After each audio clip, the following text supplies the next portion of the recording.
पुढच्या बातमीकडे. शिक्षणाला वयाची अट नसते. माणूस आयुष्यभर विद्यार्थीच असतो असं म्हटलं जातं.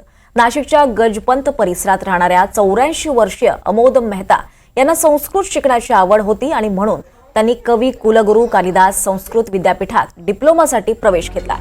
2 वर्ष अगदी पहाटे उठून त्यांनी अभ्यास करत मेहनत घेत शेवटच्या वर्षाची परीक्षा दिली आहे आणि 2च दिवसांपूर्वी निकाल लागला आणि विद्यापीठात आजोबा दुसरे आल्याचं समजताच मेहता कुटुंबियांचा आनंद गगनात मावेनासा झाला. काकांना संस्कृत विषयाची एवढी गोडी का, यासह इतर प्रश्नांची उत्तरं त्यांच्याकडूनच जाणून घेतली आहेत आमचे प्रतिनिधी प्रांजल कुलकर्णी यांनी.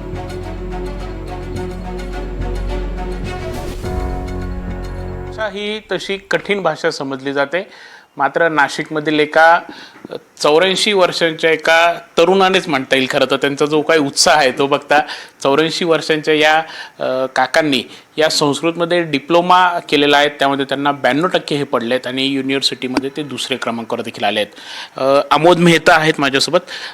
काका, सुरुवातीला अभिनंदन तुमचं की युनिव्हर्सिटीमध्ये सेकंड आलात.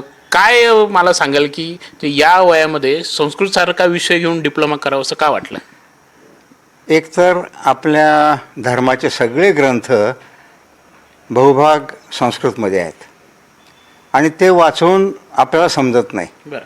त्याचं भाषांतर केलेलं मग आपल्याला वाचावं लागतं आणि जसं भाषांतर झालं आहे ते समजून घेऊन मग आपल्याला जे समजेल तो अनुवाद आपल्याला समजतो.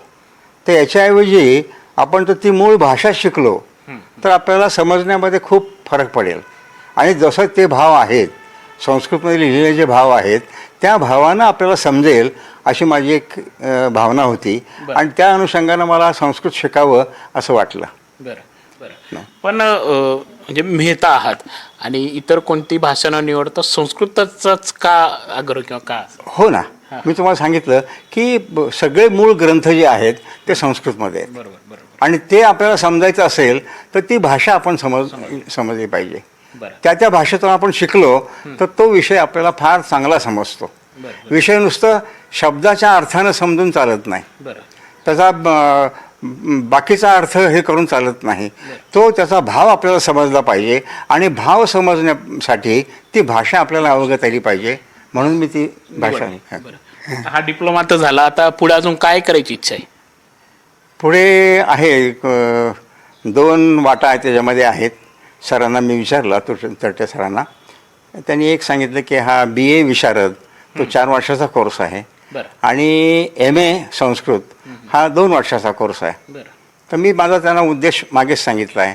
म्हटलं माझ्या उद्देशासाठी मला कोणता कोर्स बरा पडेल? त्यामुळे BA विशारद हे तुम्हाला जर शिकवायचं असेल कोणाला कॉलेजमध्ये म्हणा किंवा याच्यामध्ये तर तो करावा लागेल आणि तुम्हाला तुमच्या उपयोगाचा MA हा कोर्स आहे 2 वर्षाचा तो आहे, तो करण्याची माझी इच्छा आहे.